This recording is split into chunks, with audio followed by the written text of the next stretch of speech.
তিনটা আঙ্গুল, মাঝখানের আঙ্গুলটা কিন্তু বড়।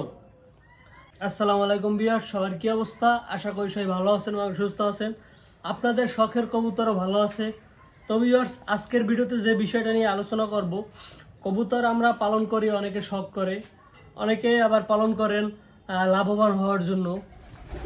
তো বেশিরভাগ মানুষ রয়েছে কবুতর আমরা শখ করে লালন পালন করি, যেগুলো আমি কবুতর শখের বয়সে কবুতর পালন করি। তো এরকম অনেক ভাই ব্রাদাররা রয়েছেন যে শখের বয়সে কবুতর একটা শখ পালন করা, তো সেজন্য কবুতর পালন করে। কিন্তু অনেকে কবুতর শখের কারণে লালন পালন করে, অনেকে লাভবান হয়, আবার অনেকে দেখা যাচ্ছে খুবই লসের ভিতরে আছে। তো আবার অনেকে কবুতর লালন পালন করে অনেকগুলা, যেরকম 10 জোড়া, 20 জোড়া, 30 জোড়া, 40 জোড়া পালন করে, তারপর কবুতরগুলো উড়ায়। অনেকের উড়াইতে ভালো লাগে। তো আপনারা কবুতর উড়ানোর জন্য কোন কবুতরটা বেছে নেবেন, আপনারা কিভাবে বুঝবেন বাজার থেকে ক্রয় করার সময়, কিভাবে বুঝবেন যে এই কবুতরটা অনেকক্ষণ উড়বে, এই কবুতরটা উড়ার জন্য বেস্ট। তো সেই বিষয়ে আমি আজকে ভিডিওতে দেখিয়ে দেব কিভাবে আপনারা বুঝবেন কবুতর দেখে এই কবুতরটা বেশি আকাশে উড়ে। তো আমি দেখিয়ে দেব। তো আপনারা কবুতর কিভাবে বুঝবেন যে এই কবুতরটা আকাশে উড়বে বেশিক্ষণ। তো প্রথমে আপনারা চোখ দেখে নেবেন, আর চোখের ভিতরে একটা দানা দানা রয়েছে, দেখতে পাচ্ছেন চোখ দুইটা, এভাবে চোখ দুইটা দেখে নেবেন। তারপর যে বিষয়টা, কবুতরের লেয়ার পাক দেখে নেবেন। তো আপনি এখানে যখন কবুতরের পাক দুইটা ধরবেন, সাইডের 3টা পাক ধরবেন, তো দেখতে পাচ্ছেন এই পাকটা, মাঝখানের পাকটা একটু ভেঙে গেছে। তো আপনি কবুতরটা 2 দিন বাঁধা ছিল খাঁচার ভিতরে, সেজন্য ভেঙে গেছে।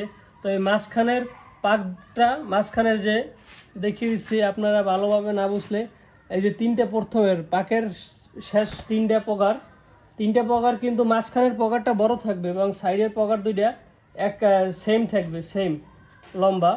তো দেখতে পাচ্ছেন মাঝখানের পগারটা আর এই সাইডের যে 2টা পগার রয়েছে, এই পগার দুইটা কিন্তু সমান। তো এই কবুতরটা বেশি উড়বে। তো আমি অন্য পাক দিয়ে দেখিয়ে দিচ্ছি। তো এই সাইডের পগারটা ভেঙে গেছে, তো এই মাঝখানের পগারটা একটু বড় থাকে, আর যে সাইডের একেবারে কর্নারের আর তারপর 3য় নম্বর পগারটা কিন্তু সমান থাকে। আপনারা ভিডিওতে ক্যামেরায় বুঝতে পারছেন কিনা আমি জানি না, স্পষ্ট বুঝেন কিনা। তো এভাবে বুঝে নেবেন। আমি দেখিয়ে দিচ্ছি যে হাতের 3টা আঙ্গুল, মাঝখানের আঙ্গুলটা কিন্তু বড় আর এই সাইডের 2টা সমান। এভাবে আপনার পাকের লাস্ট 3টা পগার দেখে নেবেন। তো দেখে এভাবে যদি থাকে, তাহলে মাঝখানের পগারটা বড়, সাইডের 2টা প্রায় সমান, একটু ছোট বড় হলে সমস্যা নাই, প্রায় সমান যদি থাকে তাহলে বুঝে নেবেন ওই কবুতরটা ওড়ার জন্য বেস্ট, ওই কবুতরটা অনেকক্ষণ উঠতে পারবে। তারপর যে বিষয়টা, কবুতরের যে বুক, এই যে বুকটা রয়েছে, এই বুকটা 5 আঙ্গুল হতে হবে। এই কবুতরের যে বুকটা রয়েছে, এখানে যে একটা হাড়, এই বুকের হাড়টা 5 আঙ্গুল হতে হবে। নর কবুতরের জন্য 5 আঙ্গুল, মাদি কবুতরের জন্য 4 আঙ্গুল। তো আপনারা এটা ভালোভাবে দেখে নেবেন। তারপর যে বিষয়টা বন্ধুরা, এইখানে যে একটা জোড়া হাড় রয়েছে, বুকের পর যে একটা হাড় রয়েছে জোড়া হাড়, আপনারা কি বলে থাকেন জানি না।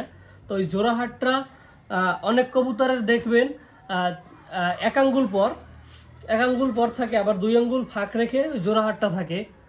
তো যে কবুতরের 2 আঙ্গুল ফাঁক রাখে জোড়া হাড়টা, বুকের হাড়ের পর যে 2 আঙ্গুল ফাঁক থাকে, তারপর জোড়া হাড়টা থাকে, তো ওই কবুতরগুলো বেশি উড়ে না।